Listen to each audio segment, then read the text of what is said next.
Assalamualaikum warahmatullahi wabarakatuh. Pada kali ini kita akan belajar perbandingan trigonometri pada segitiga siku-siku. Nah, learning target atau yang akan kita pelajari pada kesempatan kali ini adalah konsep dasar sudut, terus kemudian perbandingan trigonometri pada segitiga siku-siku, terus yang ketiga adalah sudut-sudut istimewa, dan yang keempat adalah aplikasi trigonometri dalam kehidupan sehari-hari. Nah, perkenalan dulu ya. Apa sih trigonometri itu? Nah, coba kalian perhatikan gambar di samping. Pernahkah kalian melihat seseorang sedang mengukur jalan yang akan diperbaiki atau mengukur ketinggian sebuah gedung? Nah, tahukah kalian bagaimana seorang nakoda kapal memperkirakan jarak antara kapal dengan pelabuhan atau pantai atau dengan kapal lain sehingga kapalnya tidak bertabrakan? Bagaimana seorang ahli kelautan mengukur kedalaman samudra, ketinggian ombak, atau seorang astronom mengukur jarak bintang? Nah, para ahli tersebut bekerja menggunakan perhitungan trigonometri. Nah, coba kalian perhatikan gambar di samping. Itu ada seorang anak kecil mau mengukur ketinggian gedung. Nah, seorang anak kecil tidak mungkin manjat ke gedung terus mengukur dengan menggunakan meteran atau alat ukur lainnya. Maka anak tersebut untuk mengukur gedung tersebut adalah dengan berdiri sejauh 100 meter di depan gedung, terus kemudian dia melihat puncak gedung dengan sudut alfa, terus kemudian tingginya anak tersebut adalah 160 cm. Nah, dengan menggunakan perbandingan trigonometri ini, kita bisa mengukur gedung tersebut. Nah, caranya gimana? Simak terus ya.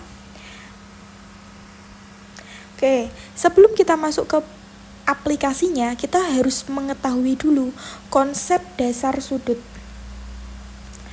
Dalam kajian geometri, sudut didefinisikan sebagai hasil rotasi dari sisi awal atau initial side ke sisi akhir atau terminal side. Selain itu, arah putaran memiliki makna dalam sudut. Suatu sudut bertanda positif jika arah putarannya berlawanan arah dengan putaran jarum jam, dan bertanda negatif jika arah putarannya searah dengan jarum jam. Arah putaran untuk membentuk sudut juga dapat memperhatikan pada posisi sisi akhir terhadap sisi awal. Nah, untuk memudahkannya, cermati gambar di bawah ya. Nah, tahukah kamu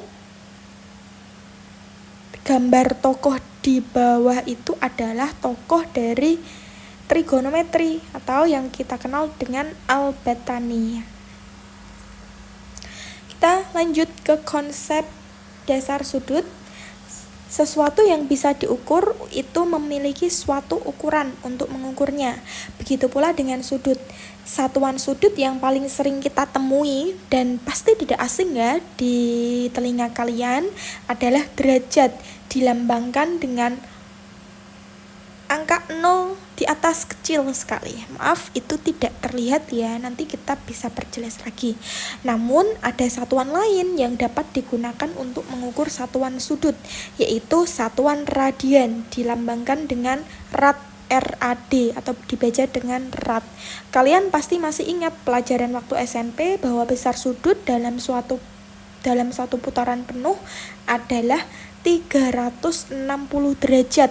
Coba kalian cermati gambar di bawah ya. Nah, satu putaran penuh di sebelah kanan pol, setengah putaran, kemudian seperempat putaran, dan 1/360 putaran. Oke, selain ukuran derajat, kita dapat mengenal ukuran radian. Satu radian atau satu rad adalah besarnya sudut yang dibentuk oleh dua buah jari-jari lingkaran berjari-jari R dan membentuk busur sepanjang R. Juga, atau besar sudut pusat dari suatu lingkaran yang panjang busur di hadapan sudut tersebut adalah sama dengan jari-jari lingkaran tersebut. Bisa diperhatikan ya. Oke, untuk mengetahui besar sudut POQ, misalkan ada suatu sudut POQ adalah panjang busur PQ per R radian. Untuk satu putaran penuh itu sama dengan 360 derajat atau sama dengan 2 pi radian. Kemudian setengah putaran itu setengah kali satu putaran penuh kan 360 ya. Jadi setengah kali 360 itu 180 derajat atau sama dengan pi radian. Kemudian sepertiga 360 putaran itu sama dengan 1 derajat atau sama dengan pi per 180 radian. Oke, maka didapat untuk mencari sudut radian jika yang diketahui sudut derajat adalah derajat dikalikan pi per 180 derajat. Untuk mencari sudut derajat dengan satuan yang diketahui adalah radian, maka radian dikali 180 per pi.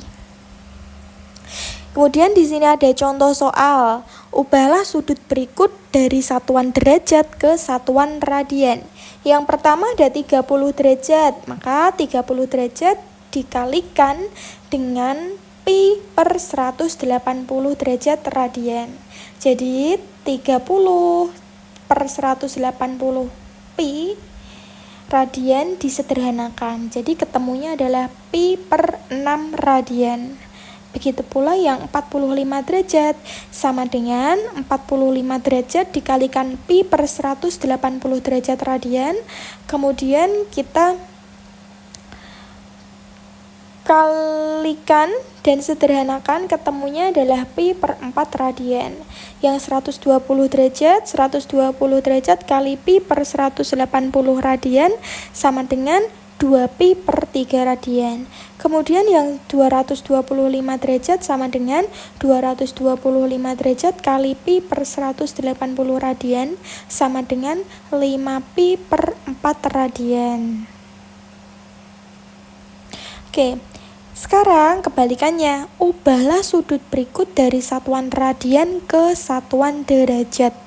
Yang A pi per 6 radian kita kalikan dengan 180 per pi, maka pi-nya dapat dicoret, maka tinggal 180 bagi 6 yaitu 30 derajat. Kemudian yang pi per 9 kali 180 per pi, pi sama pi bisa dicoret, kemudian tinggal 180 bagi 9 yaitu 20 derajat. Kemudian yang ketiga adalah pi per 12 kali 180 per pi. Seperti atasnya, pi-nya bisa dicoret, kemudian 180 bagi 12 adalah 15. Yang keempat adalah pi per 15 radian dikalikan dengan 180 per pi, pi-nya bisa dicoret, dan tinggallah 180 bagi 15 sama dengan 12 derajat.